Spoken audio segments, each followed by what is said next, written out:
Ever wondered why some folks seem to build wealth almost easily, while others, maybe even with good jobs, just struggle? Today, we're taking a deep dive into a real personal finance game changer, Robert Kiyosaki's Rich Dad, Poor Dad.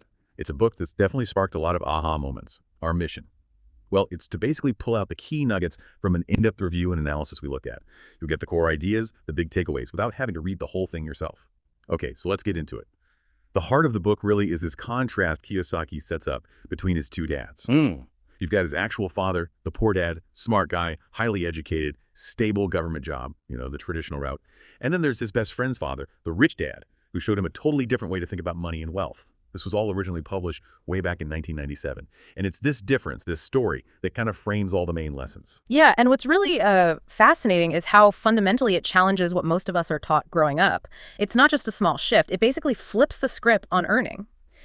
Kiyosaki says, look, formal schooling teaches you how to work for money. That's the goal.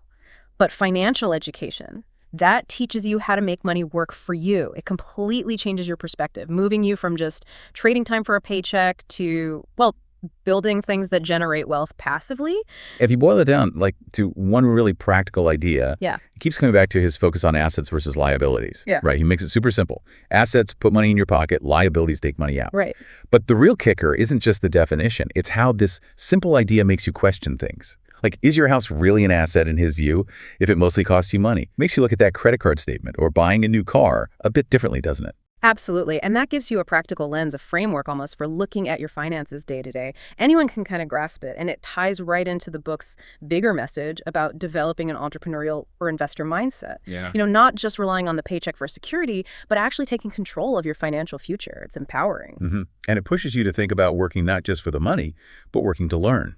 Learning skills like sales, marketing, investing, skills that build wealth. Yeah. That whole work to learn idea feels, pretty liberating, like an invitation to constantly study wealth, not just be an employee forever. Exactly. And it's this focus on, let's say, unconventional thinking and challenging norms that makes it so popular. But it's also why it sparks debate. People praise it for being easy to read, conversational, great for shifting your mindset. It's inspired tons of people to rethink careers and money habits. True, he does paint with a broad brush sometimes. But couldn't you argue that the simplicity is why it sticks, especially for beginners, even if it lacks, super specific steps? Right. So despite all the inspiring ideas, where do the critics typically raise their eyebrows? Well, that's the main point, really. Critics often say there's a lack of concrete step-by-step strategies. It's more philosophy than a detailed how-to manual. And then there's that whole question about the stories. Are they completely true? Or maybe, partly fictionalized? That affects credibility for some people. The argument is that it might oversimplify things, making wealth building seem perhaps easier than it actually is in practice. Okay, so wrapping this up, what's the takeaway for you, the listener? Rich Dad, Poor Dad seems like a really excellent starting point if you want to fundamentally change how you think about money. It's clearly motivational, great for maybe young adults or anyone just starting out in personal finance. The review we saw gave it a solid 4 out of 5 stars. Yeah, definitely. It's inspiring for sure, but just remember, it's not meant to be your detailed investment blueprint. Yeah. Think of it more as that first spark, that shift in mindset, a catalyst. Right. And maybe the provocative thought to leave you with is this. When we're trying to get smarter about our finances, how much detailed instruction do we actually need up front?